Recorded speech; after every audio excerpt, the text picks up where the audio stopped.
రమేష్ V7కి నమస్తే. ఇవాళ తాడిపత్రి చింతల వెంకటరమణ స్వామి ఆలయానికి వచ్చాం. ఇవన్నీ శిల్పకళ చూడండి ఎలాగ ఉన్నాయో. శిల్పకళ సూపర్గా ఉంది. ఆలయం ఓపారి సందర్శించుకుందాం.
कामितार्थप्रदायिने తాడిపత్రి పురనివాసాయ శ్రీ చింతల వెంకటరమణాయ మంగళం.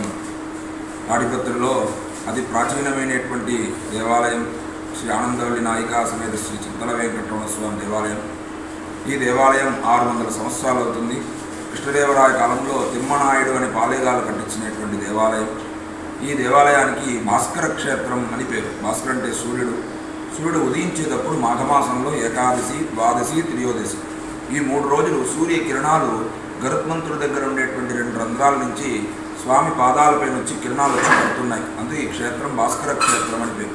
ఎవరెవరు నవగ్రహ దోషాలు ఉండేటువంటి వాళ్ళు ఎవరైనా స్వామివారిని వచ్చి దర్శనం చేసుకొని కాయాకర్పూరం సమర్పించారంటే నవగ్రహ దోషాలన్నీ కూడా నివృత్తి అవుతుంది అని ఇక్కడ ఐదీక్యం. ఇక్కడ ప్రాకారంలో స్వామివారి యొక్క శ్రీరామచంద్రమూర్తి యొక్క రామాయణ ఘట్టం దశరథ మహారాజు పుత్రకామేష్టి యాగం చేసినప్పటి నుంచి సీతా అగ్ని ప్రవేశం వరకు పూర్తి రామాయణం శిల్పంలోనే చెక్కబడి ఉంది. మధ్యలలో కృష్ణ లీలలు, దాని తర్వాత నృసింహస్వామి అవతార ఘట్టం, వామనస్వామి అవతార ఘట్టం అంతా కూడా శిల్పంలోనే చెక్కబడి ఉంది. అందుకోసం భక్తులందరూ కూడా 4 ప్రదక్షిణాలు ఈ మన ఆలయాన్ని ప్రదక్షిణం చేసినట్లయితే రామాయణం చదివినటువంటి పుణ్యం, భాగవతం చదివినటువంటి పుణ్యం, నృసింహ అవతారం చదివినటువంటి పుణ్యం, వామన త్రివిక్రమస్వామి అవతార ఘట్టం చదివినటువంటి పుణ్యం, వెంకటేశ్వర మహాత్మ్యం చదివినటువంటి పుణ్యం, వారాహ పురాణం చదివినటువంటి పుణ్యం అని అనేక రకమైనటువంటి పుణ్యాలు ఈ ప్రదక్షిణం చేస్తేనే లభిస్తుంది. 4 ప్రదక్షిణాలు చేయాలి. దాని తర్వాత అమ్మవారిని దర్శనం చేసుకోవాలి. ఇక్కడ అమ్మవారి పేరు ఆనందవల్లి అమ్మవారని పేరు. అలానే ఆవరణం అంతా కూడా స్వామివారి ఆవరణంలో మొదటిగా ఆంజనేయ స్వామి, భూవరాహస్వామి, చెన్నకేశ్వర స్వామి, దాని తర్వాత ఆళ్వార్లు, ఆచార్యులు రామానుజాచార్యులు, వేదాంత దేశికుల వారు, గరుడాళ్వార్లు అనేటువంటి ఉప ఆలయాలు ఉన్నాయి.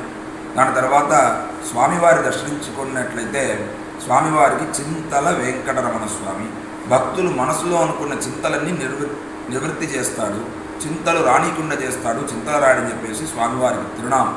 దాని తర్వాత పూర్వం ఈ చింత చెట్టు త్వరలో నేను ఉన్నాను, నన్ను తీసి ఈ ఆలయం అంత కట్టు అని చెప్పి ఆ తిమ్మనాయుడికి చెప్పినట్లుగా ఇక్కడ ఆ చింత చెట్టు త్వరలో స్వామివారు ఉద్భవించి ఆ స్వామివారిని అలానే ఉంచి ఈ ఆలయం అంతా కట్టినట్లుగా ఇక్కడ ఐదీక్యం. అందుకోసం స్వామివారు స్వయంభూమూర్తి, స్వామివారి చింతలు అన్నీ కూడా రానికుండా చేస్తాడు, చింతలు రాయడని చెప్పి స్వామివారి తిరునామం చింతల వెంకట రమణ స్వామి అని పేరు. వెంకట అంటే సర్వ పాపాని వేన్ ప్రాహు కడహ దహనముచ్యతే, మనలో ఉండేటువంటి పాపాలన్నీ కూడా తొలగించేటువంటి వాడు వెంకటేశ్వర స్వామి అని పేరు. కానీ ఇక్కడ చింతల వెంకటరమణ స్వామి, మన మనసులో ఉన్న చింతలన్నీ కూడా నివృత్తి చేసేస్తాడు స్వామివారు. అందుకోసం భక్తులందరూ కూడా ఈ స్వామివారిని, ఆ ఆనందవల్లి అమ్మవారిని మొక్కినట్లయితే మనసులో ఉండేటువంటి చింతలన్నీ తొలగి సంతోషం, ఆనందం వస్తుందని ఐదీక్యం. విద్యార్థి లభతే విద్యాం, ధనార్థి లభతే ధనం, సర్వార్థి సర్వమాప్నోతి, మోక్షార్థి మోక్షమాప్నుయాత్. విద్య లేనేటువంటి విద్యార్థులకు విద్య, ధనం లేనేటువంటి వాళ్ళకు ధనం, వివాహ సంతానం లేని వాళ్ళకు వివాహ సంతానాలు లభిస్తాయి. మోక్షప్రాప్తి కొరకు కూడా స్వామివారిని ఆరాధించాలి.